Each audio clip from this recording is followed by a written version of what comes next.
Good evening and welcome back. Tonight, we're diving in the exciting world of Greek mythology with ancient voices. Let your breath slow. Let the noise of the waking world fade.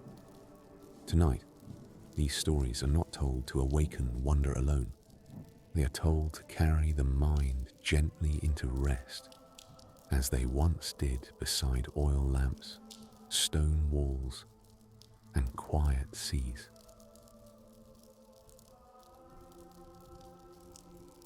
Apollo's Trace. Listen, not to a tale, but to an ancient trace. They said that before Delos became an island, it belonged neither to land nor sea. It drifted in the waters of the Aegean until it was halted by the will of the gods. Thus began the journey of Apollo, the god whose birth the world tried to delay. In some legends, they said, light was his gift. In others, it was his measure and his burden. He will raise a temple where the earth speaks of fate. He will love and be rejected, pursuing Daphne, the nymph who chose flight. He will guide the Muses, learn to serve mortals, punish audacity, and witness how his son touches the mystery of life. Such is the path of Apollo, the god of light, who came to know the measure of loss. Enter and listen. The birth of light. Delos, before the mountains were given names, before the seas learned their shores, the world of the gods already knew fear. For even among the immortal ones, there comes an hour when order begins to tremble, and the word of Zeus has not yet reached all ends of being.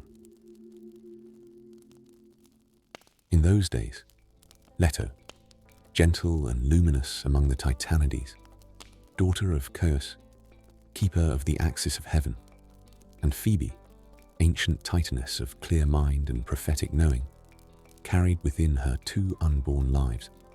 From her mother, she inherited an inner light, not the blaze of the sun, but the clarity that precedes word and fate. From her father, steadfastness, the ability to remain unmoving while the world turns.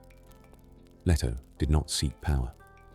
She raised no temples to herself and demanded no sacrifices.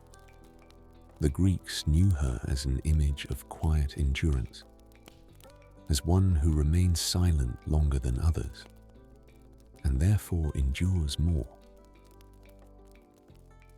She drew near to Zeus not in the hour of feasting, and not through sudden passion. Their meeting was quieter, a harmony of ancient light and law, where order recognizes its own continuation. And thus, the children conceived by her were not an accident, but a deep unfolding of design. It was this that made Leto dangerous. Hera, queen of heaven, guardian of marriage and unbroken vows, did not tolerate betrayal. But even less did she tolerate reminders of it. The children of Zeus, born not of her, were to Hera not merely an offense. They were a fracture in the order of the sky, which she believed to be hers. And so her wrath did not fall as thunder, but as prohibition. She forbade Gaia, the earth herself, the first mother of all that exists, to grant Leto shelter. This was a violation of the ancient order, established before the reign of Olympus. For by the law of Gaia, every bearer of life, mortal or immortal, had the right to touch the ground and be received by it at the hour of birth. But the will of Hera was laid upon the will of Gaia, and the earth withdrew, not out of malice, but under compulsion. Yet this was not enough. Then Hera called upon a being most ancient, born not of Olympus, but of the primal depths themselves. Python. Python was not merely a dragon, He was a child of Gaia, brought forth in the age when the world had not yet learned its boundaries. His scales remembered chaos, and his breath was heavy, like night mist upon unnamed land. He did not serve the gods out of love. He obeyed those whose will aligned with the ancient laws of Gaia, still untouched by the dominion of Olympus. Hera did not plead with him. She reminded him. She reminded him of his duty to restrain what is new, lest it disturb what is old. And Python moved across the world, leaving a trace like a wound upon the body of the earth.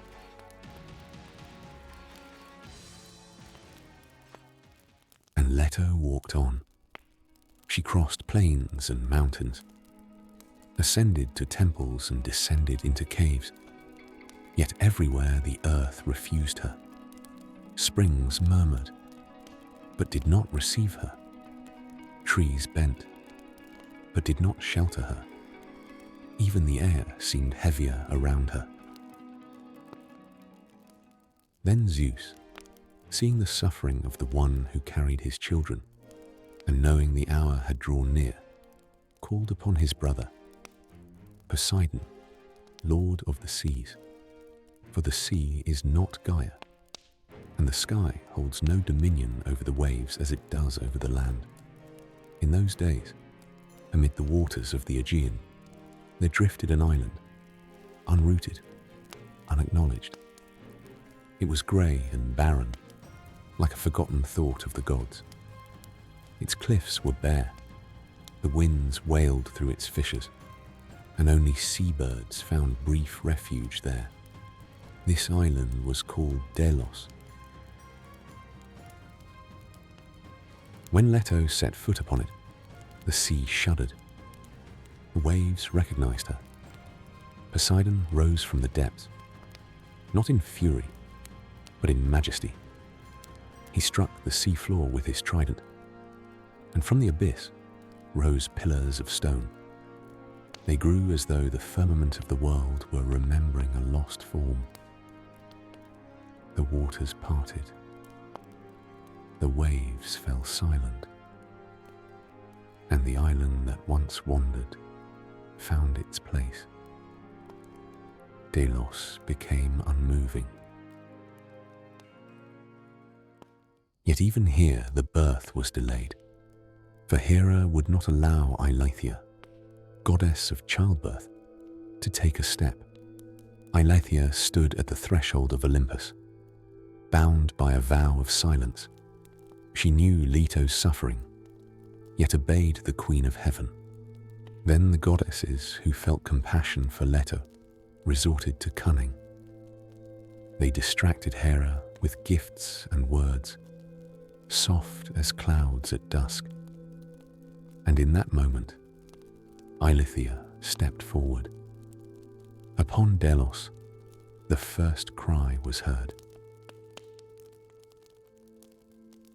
First was born a daughter, a twin, quiet and watchful. Her name had not yet been spoken, yet the world already felt her presence. And then, Apollo. When he emerged, the light did not flare. It flowed, not blinding, but ordering, a light in which things take shape, and darkness retreats not in fear, but by law. The cliffs of Delos were gilded. Grass rose from stone, flowers opened, Mount Cynthus shone, and the sea grew calm, as though listening. The goddesses gathered around the child, offering ambrosia and nectar, and praised not only his birth, but the restoration of balance. Delos was no longer barren. It became sacred. And to this day, in the Aegean Sea, among the Cyclades, stands this island, now called Delos. Delos in the living tongue of Greece, a silent witness to the day when light entered the world, not by the sword, but by birth.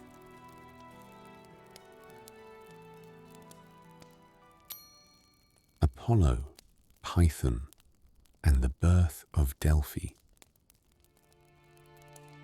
The birth of Apollo flooded Delos with light, yet light could not remain still. It was destined to move onward.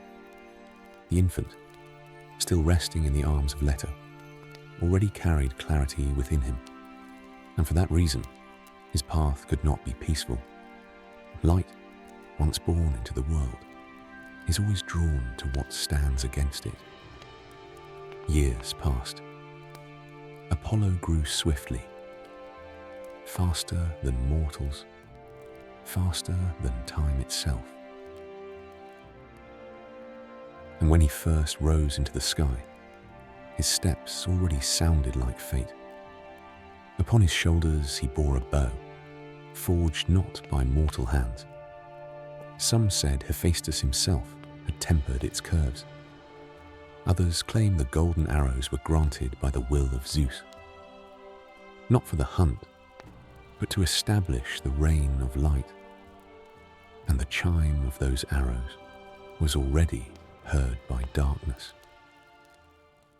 Far from Olympus, within a shadowed gorge where cliffs pressed so close that daylight could not reach the depth, dwelt Python. He was a serpent born of Gaia, guardian of an ancient order, a world that existed before the dominion of Olympus. Once, Python had obeyed Hera. By her command, he pursued Leto during her long wanderings, denying her rest, denying her refuge for childbirth, and thus their meeting could not be avoided. Apollo reached the gorge swiftly. The air there was heavy, saturated with the damp breath of the primordial world. Waters roared below, mist coiled among the stones. When Python rose, the mountains trembled. His scales gleamed like wet rock. His jaws opened, and it seemed as though Gaia herself was gazing from the depths. But the string of the silver bow was already drawn. The first arrow flashed through the air, the second, and the third. A golden rain of light fell upon Python, and the serpent, who had known the world before the gods, collapsed. Apollo did not linger in triumph. He understood. This was more than a victory. It was a fracture in the ancient balance.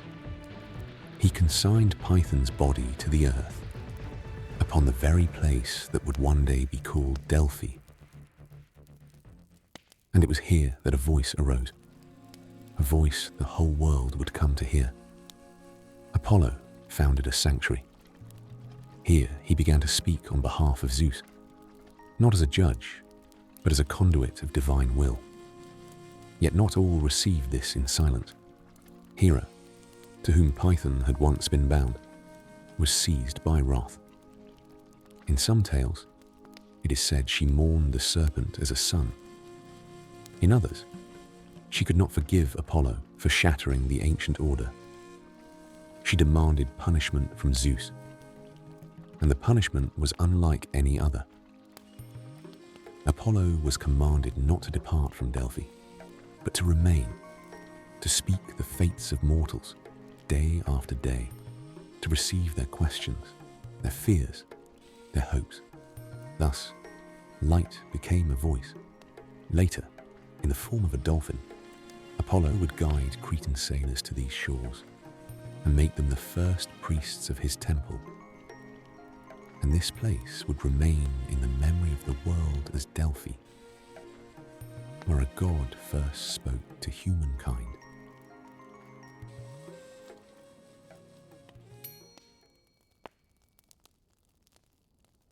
Apollo and Daphne, eternal love. The victory over Python did not grant Apollo peace. The serpent had fallen. The breath of the primordial world faded among the stones of Delphi. Yet light, once born, cannot remain still. Among the shattered rocks, Apollo noticed Eros, the young god of love. In his hands rested a bow, small, yet bound to fate. Mockery called forth an answer, not in words, but in arrows. From the heights of Parnassus, Eros released two.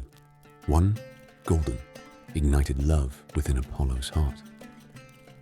The other, cold and heavy, extinguished love within Daphne. Daphne belonged to forests, to rivers, to freedom. She sought no god's gaze. When Apollo beheld her, he burned with longing. When Daphne saw him, she fled. Through groves and thorns she ran, her breath breaking, the earth cutting her feet. The god of light followed, radiant, unrelenting. As his presence drew nearer, her strength faded. And when she could run no more, Daphne called upon her father and upon the ancient earth. Her plea was answered. Flesh became bark. Arms rose as branches. Hair turned into leaves. The nymph vanished. A laurel remained. Apollo stood in silence, and there he chose. If love could not be shared, it would be made eternal.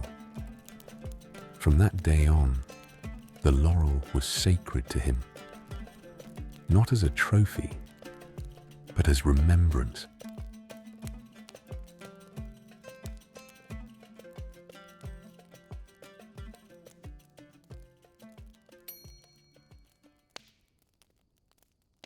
Apollo in the house of Admetus.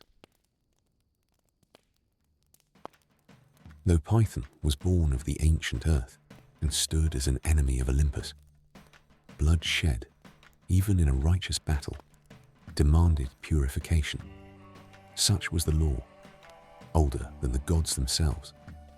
And so Zeus decreed, Apollo must be cleansed of what he had done, just as he himself purifies mortals who have taken a life. And the light descended from the heights. He was sent to Thessaly, to the house of King Admetus. Admetus was not the mightiest of the rulers of Hellas, but he was among the most just. He ruled not by fear, but by order, not by luxury, but by restraint. His house stood open to travelers. His word was true. His sacrifices were accepted by the gods. It was said that only such a man could receive a god not as a master, but as a servant, and not diminish him. Thus, Apollo became a shepherd. He tended the herds of Admetus, hiding his divinity beneath a humble form. Yet even in the silence of the pastures, his nature could not remain concealed. When he touched the reed flute, or passed his hand across the strings of the golden lyre, the world around him changed. Wild beasts emerged from the forests without fear. Lions walked beside sheep. Deer and mountain goats gathered at the springs. Where the music of Apollo was heard, hostility vanished. The god's service brought prosperity to the house of Admetus. The fields yielded abundant harvests. The herds multiplied, and the king's horses became the finest in all Thessaly. But above all, it was not wealth that increased. It was peace. Thus Apollo redeemed blood with harmony. And when the time came for King Admetus to seek a wife, fate once more touched the hand of the god. Alcestis, daughter of King Peleus, was promised only to the one who could yoke a lion and a bear to a chariot, a trial conceived as refusal. Then Apollo granted Admetus strength, not for glory, but for fidelity. The king fulfilled the condition and the union was sealed not by violence, but by blessing. 8 years the service of Apollo endured, and when the term was complete, he rose once more. In spring and summer, he returned to Delphi, to the place where he spoke in the name of Zeus. But with the coming of autumn, when Parnassus was covered in snow, Apollo departed from Hellas. In a chariot drawn by snow-white swans, he travelled far to the north, to the land of the Hyperboreans. It was said of Hyperborea that winter and old age were unknown there, that the sun was gentler and song never ceased. There Apollo dwelled throughout the cold season, resting from the fates of mortals. And when spring once again touched Delphi, he returned to speak again, to guide again, to be light once more. Such was the path of Apollo, not only through victories and losses, but through service, where even a god bows before the law of the world.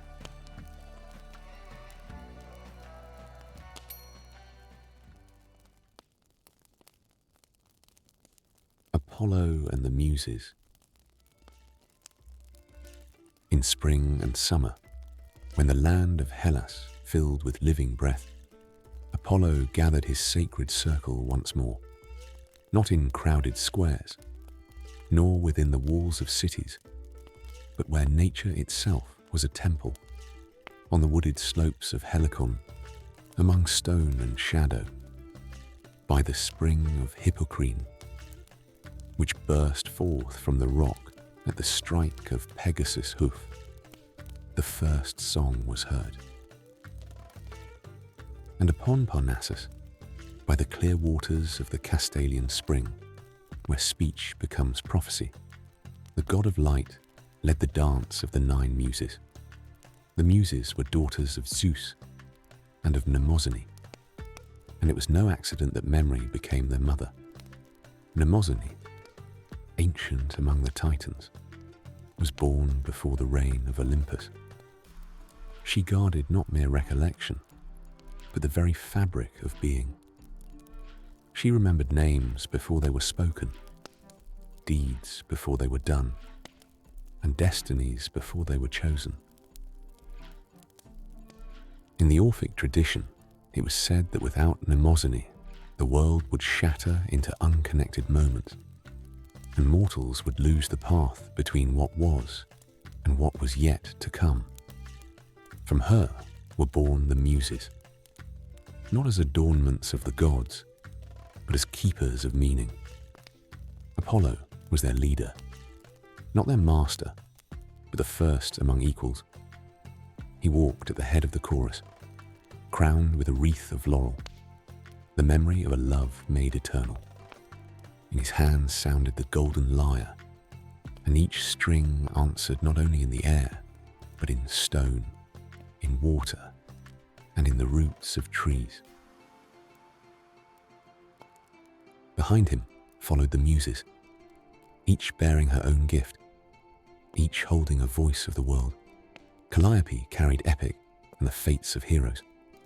Euterpe breathed lyric song. Erato held the quiet power of love. Melpomene bore the weight of tragedy. Thalia brought lightness and release through laughter. Terpsichore gave movement and measure to bodies. Clio kept the memory of time. Urania revealed the order of the stars. Polyhymnia guarded the sacred silence of hymns. When they sang, nature listened. The forest grew still. The waters slowed their course. Even the wind softened, lest it disturb the harmony. And when Apollo appeared with the Muses among the gods upon bright Olympus, silence descended there as well. Ares forgot the roar of battle. Zeus lowered his thunderbolt. The gods set aside their quarrels, as if remembering something ancient and shared. Even the eagle of Zeus, guardian of the thunderer, folded his mighty wings and slept upon the scepter, his fierce cry unheard. In that stillness, music did not entertain. It upheld the world. And when Apollo struck the strings more lightly, the dance began. The Muses moved. The Charites smiled.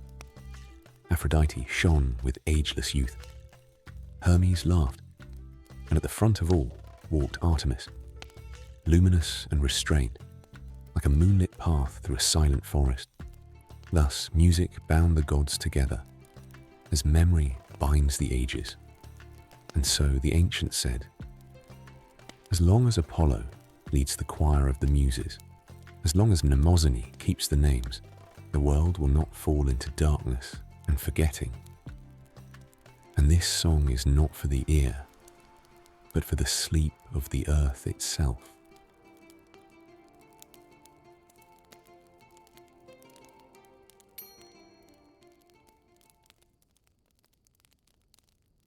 The sons of Aloeus. They say that after the great wars, and after order was set in place, the earth long remembers the echo of ancient powers, and sometimes it gives birth to those who know no measure. Thus were born Otus and Ephialtes, brothers whose names remained forever in the memory of the gods as a warning against hubris. They were called the sons of Aloeus, a mortal man, yet their true origin was otherwise. For their father was Poseidon, lord of seas and depths, and their mother Iphimedeia, who in the silence of the shores joined with the god, washing the waves, as though calling forth the very element itself. Thus within them were joined mortal flesh, and the might of ancient waters. Even in childhood they grew beyond all measure.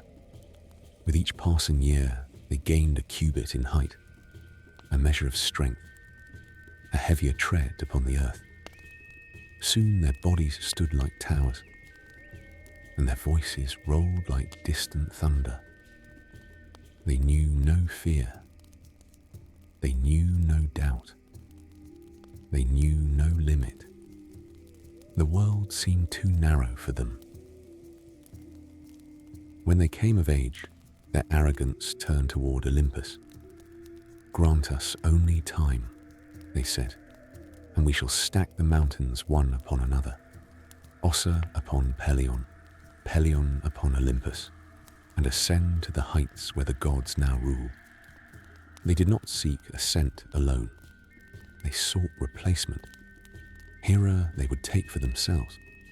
Artemis they would strip of freedom. And the other gods they would force to bow before a new power. Thus, once more, the echoes of the age of Titans resounded in the world. And their boldness was no empty boast. For one day, they seized even Ares himself, the god of war, fierce and unrestrained in battle. But the strength of Ares is the fury of the moment, not patience nor design. Otus and Ephialtes overcame him, not in open combat, but through the trap of number and force. Bound in chains not forged by mortal hands, Ares was cast down into a bronze prison. For 30 months, he languished in darkness, without battle, without cry, without glory. And the god who fed upon the clash of arms grew weak from silence. The world might have been deprived of Ares forever, had it not been for Hermes, swift as thought, unseen by guards. He entered the prison like a shadow at dusk and led the god away, drained of strength, yet still alive. Thus it became clear to all on Olympus. The brothers were no idle threat. And then Apollo intervened, he who knows measure, he who guards the boundary, he who punishes not in wrath, but for the sake of order. He did not meet them in battle. He did not raise his voice. He did not summon storm or flame. He merely drew the bowstring. His bow was of silver, his arrows of gold, like a ray of sunlight, unseen until it strikes. They say that Otus and Ephialtes did not fall at once, that in their final moment they still gazed upon the sky they sought to conquer. For power without measure always looks upward, yet never sees the boundary. Thus ended the path of the sons of Aloeus, and Olympus once more fell into silence. But the gods remembered that hour, for it was neither the first nor the last time that earth and ancient powers sought to reclaim dominion. And so Apollo remained the guardian of measure, Ares, the prisoner of his own fury and mortals, between two worlds, where order is upheld not by strength, but by law. And this memory flows softly through the myths, as night flows through sleep.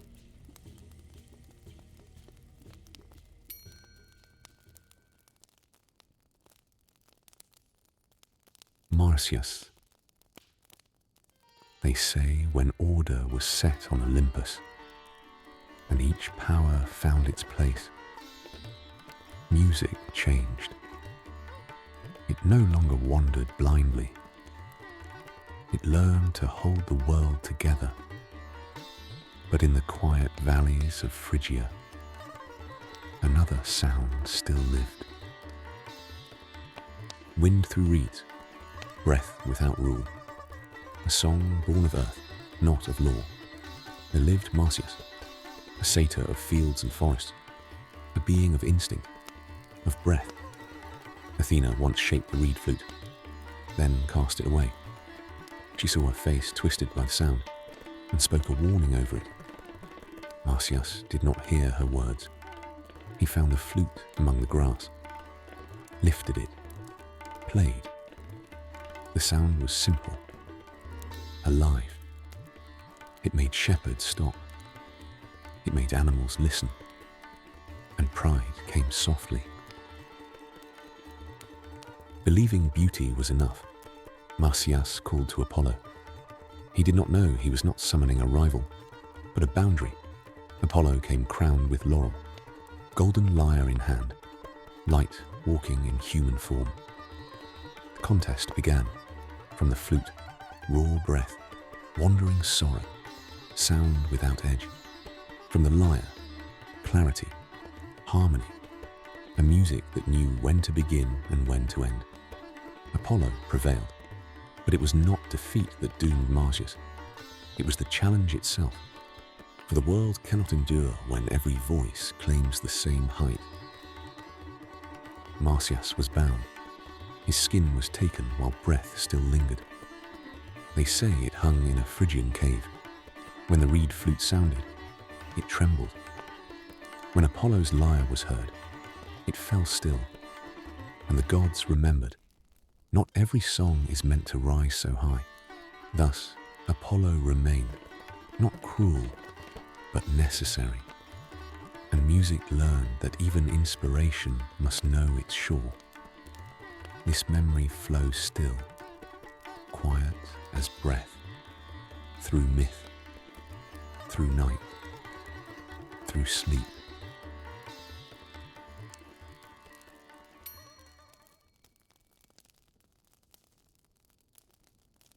Asclepius, son of Apollo. But Apollo is not only a bringer of vengeance. Not only with golden arrows does he send death and purification, he also knows the path of healing. His son, Asclepius, became the god of physicians and of the healing art. The wise centaur Chiron raised him on the quiet slopes of Mount Pelion. There, among herbs and stone, Asclepius learned the secrets of the body and the breath of life. He grew so skilled that he surpassed even his teacher. He healed what was thought incurable, and, daring beyond measure, he called the dead back into the light. This broke the order established by Zeus. Hades rose against him, and the thunderbolts of the Lord of Olympus struck Asclepius down. Yet humankind did not forget. They deified him as a healer, and at Epidaurus they raised a sanctuary where the sick would sleep, awaiting a dreams. And in that dream, healing came. So too did the Greeks honor Apollo, god of light and purification, god of prophecy and music, protector of youth, of sailors and of poets, equal to Zeus himself in reverence. And now, as the tale comes to rest, let Apollo's light grow dim, let the footsteps of the gods fade, let the breath become slow and even. The story withdraws, only silence remains, and sleep.